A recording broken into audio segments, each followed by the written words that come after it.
This is the latest Subaru Forester, and as an added bonus, new for 2025 is the hybrid version, because at the end of the day, this is still an impressive, really good ground clearance SUV, because this has a ground clearance of 8.7 inches of ground clearance, so you can still do all your adventurous needs while maintaining a true all-wheel drive system, as every Subaru model typically has, excluding the BRZ, of course. And this being a hybrid, we get an impressive 35 miles per gallon on highway. So in this video, we're not only going to go into the pros and cons, but also go through the unique features that this Subaru has. So of course, timestamps to everything will be in the description down below for your pleasure. Let's start off our tour with the front fascia. Not only has that new Forester redesigned look, but these headlights do feature auto high beams, but swivel technology where they'll actually rotate accordingly to the steering wheel. If it's not enabled in your Subaru, you simply need to go into your vehicle settings, go in vehicle control, and make sure you have steering respawn headlights enabled. And now you have that cool swivel ability enabled, which is basically becoming more standard on more Subaru models I've noticed. But that's how you could double check if yours is equipped with it or not. Another thing I like to mention is you do have actual proper fog lamps, something that's becoming more rare to find in the modern day car industry nowadays, because this one does have fairly close headlights to the bumper itself. Most automakers are not just putting a headlight on the bumper and just calling it a day. I'm glad to inform you that we do have proper fog lamps still, even on these newer 25 Subaru models. Additionally, something I want to show you is there's little Easter eggs on the Forester. As you see, this little duck goose looking thing, that's actually a hummingbird. You'll find a lot of these like hummingbirds all across like the windows of the vehicle. Like here it is right here. And then also, it's also located on the sunroof or glass roof itself, right there in that little corner right there. Really interesting stuff. The hummingbird is also a nod to Subaru commitment to nature and environment consciousness, as it's often associated with nature habits and wildlife. So in other words, it's just Subaru saying we are one with nature. So why so much plastic? Well, this is designed on purpose. A question I see get asked a lot is why does Subaru always have these like unpainted trim pieces? Well, that's for repairability. You see, these are the common parts where when off-roading, you'll typically damage and scrape and stuff like that. Being modular, this means you could basically rip anything apart and no longer have to worry about color matching it if you have to take it to a shop and spend additional money to make it all match. So I think this is genius engineering to make the cost to repair much more efficient, and you'll notice we actually have functional vents all around this vehicle. Now, the cool thing about the Forester is these roof rails are not only very sturdy, but it's also standard for the Forester, as these are super sturdy. I'm literally shaking the whole car, and they can withstand up to 700 pounds weight capacity. So if you have like one of those pop-up tents up here, that should be more than enough for you to set that up on top, even have kayak, which I'll go more detail how to set that up in a little bit. So the neat thing about this Subaru model is here's the wireless key fob, right? Let's say, for example, you're going surfing. You don't want to carry a key fob on your person or leave it on sand, risking it from getting lost or damaged. You could just disable the wireless transmitter that the wireless key fob gives, and you could leave it in your car. And the same button you'll use to have access to your hatch for cargo, you could program it to just like an F-150 as an example, or a Ford vehicle that has like number keypad.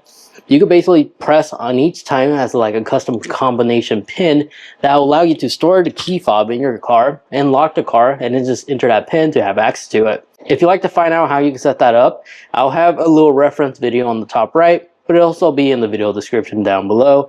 It's a bit of a process. I don't want to make this video too long, but you can customize it so you can have quick access to your car in case of emergency that way as well, so long as you memorize your custom pin. But another thing I like to show you is, let's say for example you have a low ceiling garage, you can always lower the tailgate to the preference height and just long hold on the tailgate button and wait for the vehicle to beep, just like so, and now it's been programmed. So next time when you close this and you open the hatch, it will actually save that profile we've created, as you see right there. And again, you can just fully extend it in case it needs to be reset. Additionally, you also have a lock button right here to lock your vehicle. When you close this, you also have an additional lock button right there you can press to lock the vehicle from the outside in case this is closed. Now additionally, a cool thing about Subarus is underneath here, Unfortunately, since we do have the hybrid, underneath this little sheet fabric material is the battery, the hybrid system. So we do not have a spare. Other Subaru models will typically have a spare if they're not the hybrid version. But Subaru still continues giving us tools, as we do have a screwdriver as well as a recovery hook. And these recovery hooks are pretty cool because these square boxes that you typically will see in the rear of your car, in the front and rear, can easily pop out, and they will unveil a little hole, which then you will insert the recovery hook and just twist like so. It will give you quick access to a recovery hook as well as a tie down hook. So if you want to mount like a canoe or something like that, you can utilize that as a secure method to tie down the canoe that way as well, for both the front and the rear. As your additional tow hook accessory attachment can be attached right there as well. Briefly going over here, you do have tie down hooks for your groceries, the ability to fold down the seats. They're manual. You can also fold them down from here as well. Subwoofer is located here, and then there also is this compartment here for your inflation kit. And then the other part for that inflation kit is located down here in this little hidden groove right there. Another cool thing about back here is you have a light switch where you enable or disable this if you don't like it. And that's a cool little Easter egg. Says Subaru back here in a little mountain right there, showing you how naturey you are. And turn signals are actual proper amber lights. Now, since we are still around the subject around tools, a thing that's becoming more rare in the car industry nowadays is located in the fuse box, because not only is this engine extremely easy to work on, as you're going to go ahead and take a peek, there's no oversized engine cover. It takes away everything in terms of being able to access like your oil filter, your coolant, air box is toolless, your brake line. But if we look at the fuse box, you have no idea how annoying it is to find a vehicle manufacturer that now gives you additional fuses, as well as a fuse remover tool, as well as the schematics right there on the cover. This is one of the few manufacturers that are still doing this, and I have to give this, which is why I feel it's necessary to cover this. So if you're ever stranded on the side of the road and something goes wrong, Subaru doesn't leave you stranded. And then of course you have the reliability of a stick, so your hydraulic fluid doesn't go bad if you're using those modern day struts. I prefer the stick personally, it's lighter as well. Now let's quickly take a peek in the interior. So this is how the interior backseat row looks like. Again, it's manual lever, like so. There's no passenger in the middle. Unfortunately, these two seats are attached together, but it does feature a headrest for the third passenger. But going back here, in enemies, we do have USB-C, USB-A, blank covers, because I'm assuming this was supposed to have heated seats, so there is heated seat option, it looks like, or potential upgrades coming out in the future. But we do have proper vents back here, as well as two storage cubbies for the back seats. Here you could store like your smartphone, which is kind of cool, an iPad, and then something much bigger here like paperwork, I guess. On the door you do have additional cup holders, a large sauce drawer, some interesting texture material here. It's supposed to be Alcantara, it seems like an imitation of that. And of course, your light switch. Those snap handles. And in case you're curious about headspace, I'm 5'8", and I have a good amount of headspace. So somebody who's like 6 foot shouldn't really have that much problem sitting back here. It's actually very spacious, especially with the seat at the same spot I typically will have it at when I'm driving. I have a good amount of leg space. If it's tight back here, I also could do this to give myself additional space.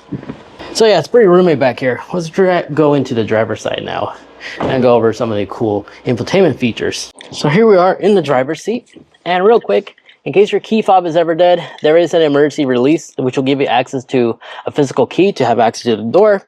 And to turn on the vehicle with a dead key fob is as easy as simply just using the key and then just press to push the start right here with your foot on the brake. It will automatically start thanks to NFC. So turning on the car. Interior's nice and gorgeous, a bit too plastic if I may say so myself, as this wood trim piece that you see here is actually plastic. You do have a wireless charger, arm space, a decently sized glove box, a large display with some customization on the themes. I'll go more in a little bit. And since this is a hybrid, you do have your hybrid only mode located right here, which you could just enable for low speeds if you're just trying to be really efficient while heading to your local gym or something like that. USB-C ports, USB-A, and an actual true aux port for your audio needs to keep it simple instead of having your phone to be paired to this infotainment screen, which does support CarPlay as well as Android Auto. But your mode selector is located on the steering wheel, traction control, cruise control, all that advanced stuff, as well as your media control, sources, and all that good stuff right here. The only drawback to this car, unfortunately, is this manual slide cover for your panoramic glass roof, unfortunately. But you can use the open glass functionality to slide it all the way back if you absolutely need to. And then you can also use this to slide it forward, but it has to have your window open. But you do have a compartment for your sunglasses, which is quite nice. And these sun visors do have this little extension coverage for your center passenger in case they're being blinded by the sun, and mirrors for both driver and passenger side with an LED light. Now, this vehicle unfortunately doesn't have ventilated seats, but you do have heated seats, and a long hold will actually disable it completely instead of manually tapping to turn it off. And by tapping here, it'll give you full display options of the entire digital display that it has available for your HVAC system. Now, we do have the 12-inch digital instrument cluster and then the 11-inch over here entertainment screen. And the cool thing about this entertainment screen is, unfortunately, it is laggy. It's kind of outdated. It's not using the new Outback 2024 screen, unfortunately. So it is a tad laggy, as you see in real time, but it is fully customizable. It's just long hold to rearrange like some of these icons to your own personal preference. You also have the ability to quickly have access to your auto hold ability, where at a stop sign, in case you're in a complete stop, you could just put your foot off the brake and the car will actually maintain its place, automatically holding it, and then will then disengage as soon as you put your foot down in the throttle. The widget on top will also show you vehicle information, as well as weather, and as well as give you quick access to your X drive modes for like your snow or mud or whatever situation you're in. You have access to quick 4x4 abilities, basically very similar to that. But by long holding on this, it will give you access to customize your favorite widgets if you want other vehicle information. And then, as every Subaru allows you to do, is you can always go into your vehicle settings and go look for anniversary reminders. You'll see birthday list, anniversary list. This way you can enter the date for all your anniversaries. Hopefully you just have one. I don't know why you need additional ones. But for your birthdays, you can enter birthdays right here. So every time you start the car, the vehicle itself will remind you if it's somebody's birthday. Then as for your main display, these arrows allow you to toggle between many different settings you can view, from your media to like road, tire PSI, MPG average and stuff, all right here. And to change the theme of your display, just long hold this icon, even though it doesn't seem like it. It'll switch between these different displays, including your map if you want that. You can also see your vehicle intelligence, see what the vehicle is seeing, kind of like Tesla's. Or you can select between the old school classic gauge cluster instead, which monitors your power, your efficiency, and your speed. No RPM gauge, unfortunately, for the hybrid version, but your paddles are traditional paddles on the steering wheel for your CVT 6-speed ratio make-believe gears, basically. But you can also toggle your manual right here as well. And like every good Subaru, your blind spot monitoring are located on your mirror. That little black dimpled thing, that actually will illuminate orange.